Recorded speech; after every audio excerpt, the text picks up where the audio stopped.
ताज्या बातम्या आणि जाहिरातींसाठी महाराष्ट्र न्यूज चॅनलला सबस्क्राईब करा आणि बेल आयकॉन प्रेस करायला विसरू नका.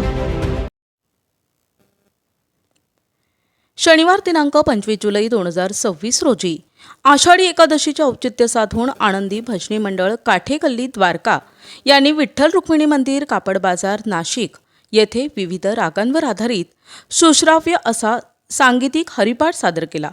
मंडळाच्या संचालिका श्रीमती अलकाताई गायधणी यांच्या अथक परिश्रमाने मंडळातील सौ उषाताई कोळपकर, विजयाताई खोंड, जयाताई सजनुले, सारिकाताई पाचपांडे यांच्यासह जवळपास 50 महिलांनी हा सांगीतिक हरिपाठ सामुदायिकरित्या सादर केला.